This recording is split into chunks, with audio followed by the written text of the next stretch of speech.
അപ്പോൾ നമുക്കത് ചെയ്യാം. അപ്പോൾ എൻ്റെ പിറകെ തന്നെ ഒരു ക്യാമറമാൻ.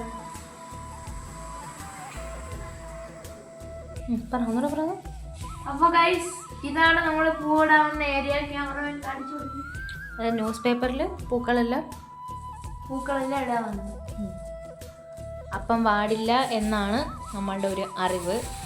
അപ്പം അതുകൊണ്ട് ന്യൂസ് പേപ്പറിൽ എല്ലാം നേരെ വിരിച്ചിടാം. അപ്പോൾ ഗൈസ്, നമുക്ക് നേരെ ഇത് ഫുൾ വിരിച്ചിട്ടിട്ട് നമുക്ക് ബാക്കി കാണാം. അതിലും ഉള്ള പൂ ഇത്രയേ ഉള്ളൂ. ബാക്കി ഇനി അച്ഛൻ എവിടെന്നെങ്കിലുമൊക്കെ, അതായത് വാങ്ങിയ പൂ ഇത്രയാണ്. അപ്പോൾ ഇനി ബാക്കിയുള്ളത് നമ്മുടെ വീടിൻ്റെ അപ്പുറത്തൊക്കെ ആയിട്ട്, നമ്മുടെ വീടിൻ്റെ അവിടെയൊക്കെ ആയിട്ട് വേറെ കുറച്ച് പൂക്കളൊക്കെ കിട്ടും. അപ്പോൾ അതൊക്കെ അച്ഛൻ പറിച്ചിട്ട് വന്നിട്ട് അതും കൂടെ വെച്ച് നമുക്ക് സെറ്റ് ചെയ്യാമെന്ന് പറഞ്ഞു. വാടാതിരിക്കാനുള്ള പ്രിപ്പറേഷൻസ് അച്ഛൻ പറഞ്ഞ രീതിയിലാണെങ്കിൽ ചെയ്ത് കഴിഞ്ഞിട്ടുണ്ട്. ഇനി ബാക്കി നമുക്ക് നാളെ രാവിലെ കാണാം. എന്താണ് വിഘ്നേഷ്, ചെയ്തില്ലല്ലോ? എന്ത് പറ്റി മൂത്തൊരു മ്ലാനത? ഒന്നുമില്ല, സെറ്റല്ലേ? നമ്മൾ കളം വരച്ചിട്ടുണ്ട്. ഡിസൈൻ ഇപ്പോൾ നിങ്ങൾ ശ്രദ്ധിക്കേണ്ട, അത് ലാസ്റ്റ് ഇട്ട് നമുക്ക് കറക്റ്റ് ആയിക്കോളും. എന്നാൽ ഞാൻ ആദ്യം കുറേ വരകൾ വരച്ചിട്ടാണ് പിന്നെ ഏതെല്ലാം സാധനങ്ങളൊക്കെ വരച്ചത്. അപ്പോൾ നമുക്കിനി പൂ സെറ്റ് ചെയ്യാം. വിഘ്നേഷ് ഇതുവരെ എണീറ്റില്ല, അവനെ എണീപ്പിക്കണം. പിന്നെ അപ്പോൾ ഗൈസ്, നമ്മൾ അത്തപ്പൂവൊക്കെ ഇട്ട് ഇതാണ് അത്തൻ കാണിച്ചു. Final look. ബാക്കി ഫോട്ടോസും കാര്യങ്ങളും എല്ലാം നമ്മൾ പിന്നെ നമുക്ക് ബാക്കി കാര്യങ്ങളോട്ട് പോകാം. രാവിലെ തന്നെ കുളിച്ച് ഒരുങ്ങി സുന്ദരിക്കുട്ടിയായിട്ട് പുതിയ ഉടുപ്പൊക്കെ ഇട്ട് വന്നിട്ടുണ്ട്. അമ്മ ഹാപ്പിയാണോ? പറ. ഹാപ്പിയാണോ? ഓക്കെ, അമ്മ പ്രിപ്പറേഷനിലാണ് സദ്യയൊക്കെ ഉള്ളത്. നമ്മൾ വിഘ്നേഷ് കുളിക്കാൻ കയറി, നമ്മൾ അത്തമെല്ലാം ഇട്ട് കഴിഞ്ഞുകൊണ്ട്. അപ്പം ബാക്കി നമുക്ക് ഇതാണ് എൻ്റെ ഔട്ട്ഫിറ്റ്.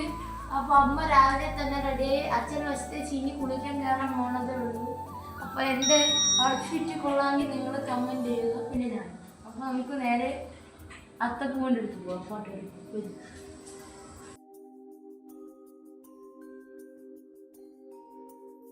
ഇന്ന് ഒരു പ്രത്യേകതയും കൂടെ ഉണ്ട്. നമ്മളെ വീട് വെച്ചിട്ട് ഫസ്റ്റത്തെ ആനിവേഴ്സറി ആണ്. ഞാത്തപ്പൂ. ഇനി ഫോട്ടോഷൂട്ടിന് വേണ്ടിയിട്ടുള്ള പുറപ്പാടുകളാണ് ഈ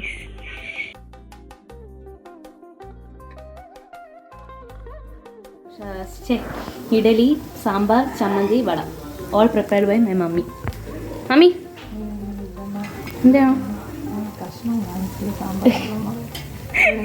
സാമ്പാറിന് കഷ്ണം കാണിച്ചാലേ സാമ്പാർ ആവുള്ളൂ അല്ലേ മമ്മി?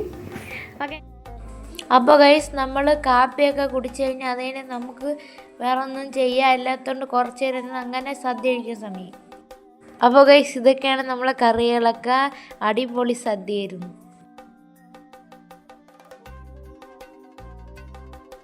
അപ്പോൾ ഗൈസ്, നമ്മൾ കഴിച്ചു കഴിഞ്ഞാൽ അപ്പുറത്തെ വീട്ടിലെ ആൻറ്റിയൊന്ന് അച്ഛനമ്മയും സംസാരിച്ചിട്ട് അവരെയും കഴിച്ചു. അത് കഴിഞ്ഞ് നമുക്ക് കുറച്ച് പണിയുണ്ടായിരുന്നു. പിന്നെ നമ്മളെ വീട്ടിൽ ഒരു മയില് വന്നു.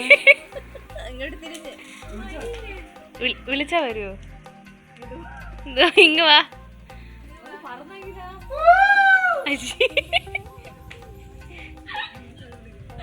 അച്ഛൻ വിളി. അപ്പൊ ഒന്നൂടെ കേട്ടു വിളി. രാത്രിയായപ്പോൾ ഞാൻ ചോറാണ് കഴിച്ചത്. ഇന്നത്തെ വീഡിയോ ഇത്രയും.